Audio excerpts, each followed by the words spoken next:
പ്രിയപ്പെട്ടവരെ, നമസ്കാരം. നമ്മുടെ ബഹുമാനപ്പെട്ട മുൻ മുഖ്യമന്ത്രിയും കോൺഗ്രസിന്റെ സമുന്നത നേതാവുമായ എ.കെ. ആന്റണി കഴിഞ്ഞ ദിവസം നടത്തിയ ഒരു പത്രസമ്മേളനം കേരളത്തിലെ പൊതുസമൂഹത്തിൽ ഇന്ന് വളരെ ശ്രദ്ധയോടുകൂടി ചർച്ച ചെയ്യപ്പെടുകയാണ്.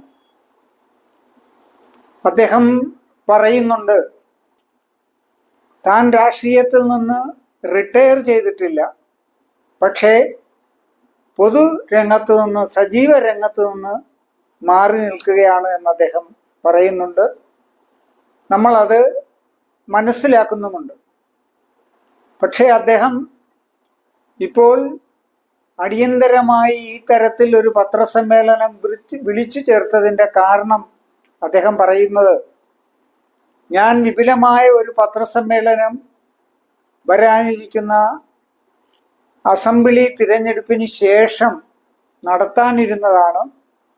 എന്നാൽ ഒരു പ്രത്യേക സാഹചര്യത്തിൽ, അത് അദ്ദേഹം സൂചിപ്പിക്കുന്നത് ഇപ്പോൾ നടന്നുകൊണ്ടിരിക്കുന്ന നിയമസഭാ സമ്മേളനം, അതുമായി ബന്ധപ്പെട്ട അതിൽ വന്ന പരാമർശങ്ങളും ചർച്ചകളുമൊക്കെയാണ് ഈ തരത്തിലൊരു പത്രസമ്മേളനം വിളിച്ചു ചേർക്കുന്നത് എന്ന് അദ്ദേഹം പറയുകയുണ്ടായി.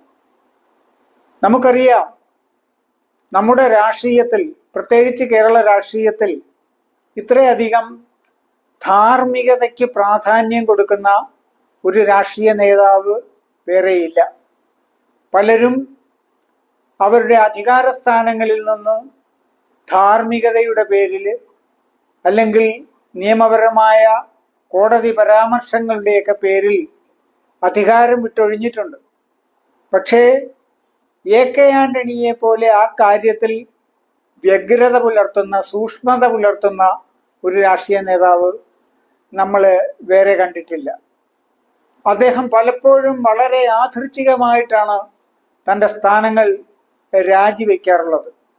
മുഖ്യമന്ത്രി പദങ്ങൾ, അതുപോലെ തന്നെ ഔദ്യോഗികമായ പല സ്ഥാനങ്ങളും അദ്ദേഹം രാജിവെച്ച ചരിത്രം നമുക്കറിയാം.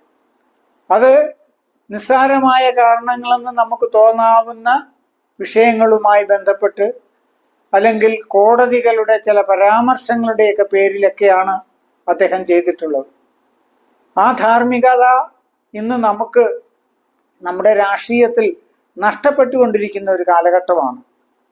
ഇന്ന് മനുഷ്യന്റെ ബോധ്യത്തിൽ, സമൂഹത്തിന്റെ ബോധ്യത്തിൽ കാണുന്ന തെറ്റുകൾ പോലും നിമിഷങ്ങൾക്കകം തള്ളിപ്പറയുകയും അതിനെ സ്വയം വെളുപ്പിക്കാൻ ശ്രമിക്കുന്ന തരത്തിൽ വളരെ അപഹാസ്യമായ തരത്തിൽ രാഷ്ട്രീയ നേതാക്കന്മാർ പ്രതികരിച്ചു കൊണ്ടിരിക്കുന്ന ഒരു കാലത്താണ് നമ്മൾ ജീവിക്കുന്നത്. കോടതി പരാമർശങ്ങൾ ഉണ്ടായിട്ട് പോലും, അല്ലെങ്കിൽ കേസുകൾ ഉണ്ടായിട്ട് പോലും തങ്ങളുടെ സ്ഥാനമാനം വിടാൻ തയ്യാറാകാത്ത ഭരണകർത്താക്കൾ നമ്മുടെ നാട് ഭരിക്കുന്നുണ്ട്. ഇതൊക്കെ എ.കെ. ആന്റണിയെ വേറിട്ട് നിർത്തുന്ന ആ ഒരു നന്മയുടെ മാറ്റ് വർദ്ധിപ്പിക്കുവാൻ നമ്മെ ഏറ്റവും കൂടുതൽ പ്രേരിപ്പിക്കുന്ന കാര്യങ്ങളാണ്. എ.കെ. ആന്റണിയെ പോലെയുള്ള ഒരു ഭരണകർത്താവിൽ നാം വ്യത്യസ്തമായി കാണുന്ന ഈ മഹത്വങ്ങൾ നമുക്ക് ചരിത്രത്തിന്റെ ഭാഗമായി മാറുകയാണ്.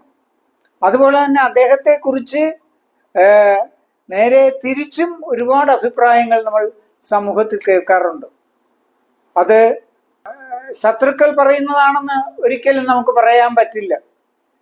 ഇതൊക്കെ നിഷ്പക്ഷമായി കാണുന്ന ആളുകളിൽ നിന്ന് തന്നെ ആ തരം അഭിപ്രായങ്ങൾ വന്നിട്ടുണ്ട്. എ.കെ. ആന്റണിക്ക് കേരളത്തിൽ അല്ലെങ്കിൽ കേന്ദ്രത്തിൽ എവിടെയെങ്കിലും ഒരു അധികാര സ്ഥാനം ഉറപ്പിച്ച് മുന്നോട്ട് പോകാനല്ലാതെ കഴിയില്ല എന്ന് പലപ്പോഴും പലരും പറഞ്ഞ് എൻ്റെ ശ്രദ്ധയിൽപ്പെട്ടിട്ടുണ്ട്. അപ്പോഴത് നമ്മളെ യുക്തിക്ക് ചിന്തിക്കുമ്പോൾ സത്യമാണ്. അദ്ദേഹം കേരളത്തിൽ നിന്നും ഒരു പദവി രാജിവെച്ചു കഴിഞ്ഞാൽ എത്രയും വേഗം കേന്ദ്രത്തിൽ ഒരു പദവിയിൽ തുടരുന്ന ഒരു രീതി നമ്മൾ കാണുന്നുണ്ട്. അപ്പോഴാ സമൂഹത്തിൻ്റെ ആ ഒരു വിമർശനത്തെ നമുക്ക് തള്ളിക്കളയാനാവില്ല.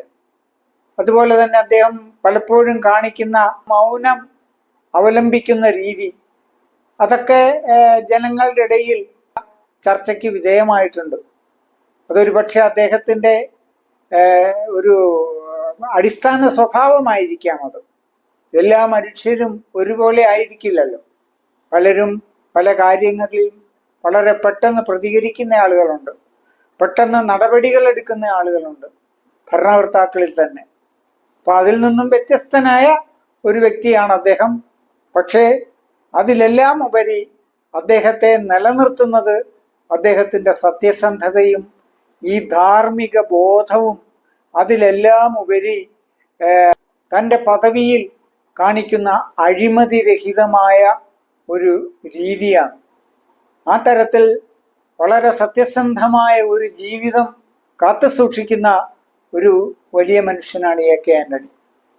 അദ്ദേഹം ഇപ്പോൾ ഈ പത്രസമ്മേളനം വിളിച്ചു കൂട്ടാനുണ്ടായ കാരണം അദ്ദേഹത്തിന്റെ ഭരണകാലത്തുണ്ടായിട്ടുള്ള ചില കാര്യങ്ങൾ, അതിൽ ശിവഗിരി മഠവുമായി ബന്ധപ്പെട്ട് ഉണ്ടായ പോലീസിന്റെ പ്രവേശനം അല്ലെങ്കിൽ പോലീസ് ഇടപെട്ട ഒരു സംഭവം, അദ്ദേഹം ഭരിക്കുന്ന കാലത്തുണ്ടായ സംഭവം, അതുപോലെ തന്നെ മുത്തങ്ങ സംഭവം, അന്നുണ്ടായ വെടിവയ്പ്, ഇതെല്ലാം കേരളത്തിൽ ഇന്ന് എന്തെങ്കിലും ഒരു വലിയ വീഴ്ച ഭരണകർത്താക്കൾക്ക് സംഭവിക്കുമ്പോൾ, പ്രത്യേകിച്ച് LDFന്റെ ഭാഗത്ത് ആ ഗവൺമെന്റുകൾക്ക് സംഭവിക്കുമ്പോൾ, പ്രത്യേകിച്ച് ഈ 9 വർഷം കൊണ്ട് ഭരണം നടക്കുന്ന ശ്രീ പിണറായി വിജയന്റെ ഭരണകാലത്ത് പെട്ടെന്ന് സൈബർ സഖാക്കളും നേതാക്കന്മാരും എടുത്തു കൊണ്ടുവരുന്ന സംഭവം ഈ മുത്തങ്ങ വെടിവെപ്പും അതുപോലെ തന്നെ മാറാട് കലാപവും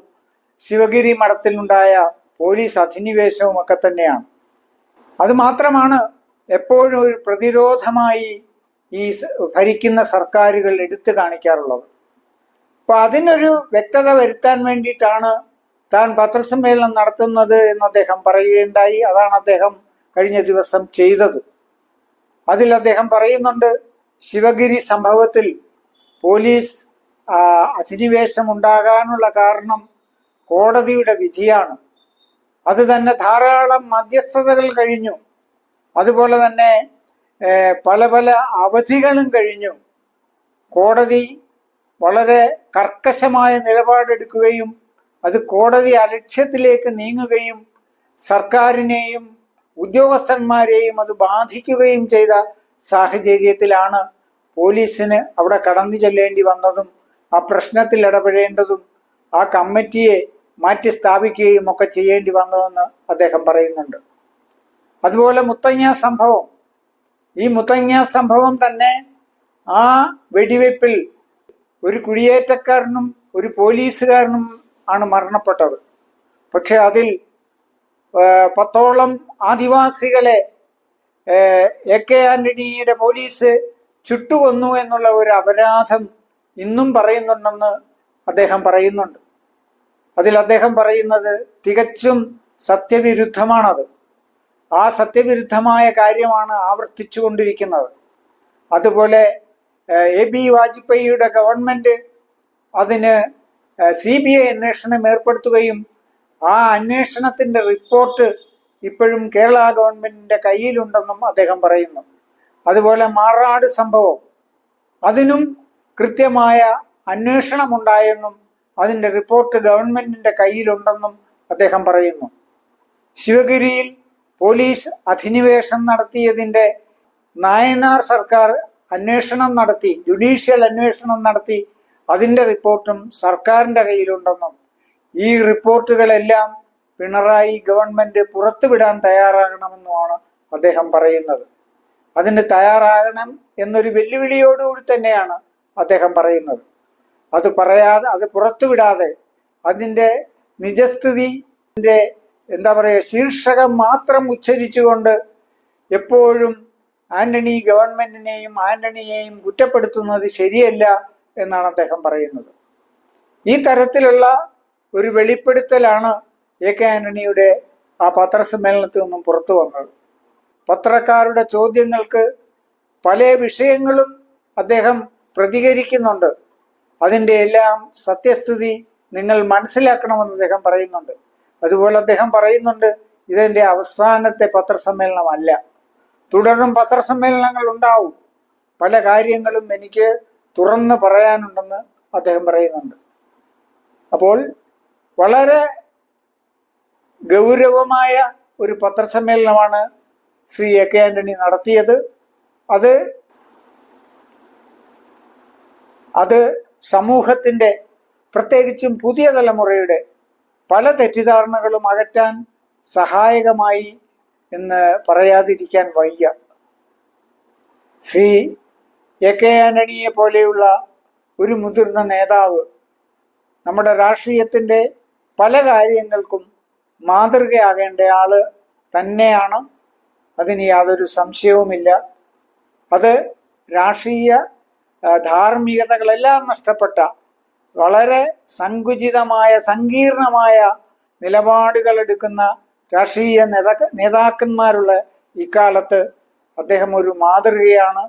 എല്ലാ കാര്യങ്ങൾക്കും മാതൃകയാണ് എന്ന് പറയാൻ കഴിയില്ലെങ്കിലും ധാരാളം കാര്യങ്ങൾക്ക് മാതൃകയാണ് എന്ന് മാത്രം പറഞ്ഞുകൊണ്ട് അദ്ദേഹത്തിന്റെ ദീർഘായുസ്സിനും ആരോഗ്യത്തിനുമായി പ്രാർത്ഥിച്ചുകൊണ്ട് ഞാൻ ഈ വീഡിയോ ഇവിടെ അവസാനിപ്പിക്കുകയാണ്.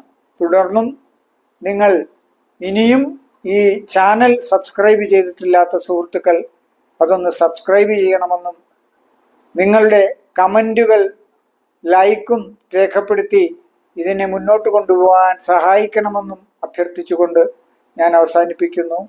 നന്ദി, നമസ്കാരം.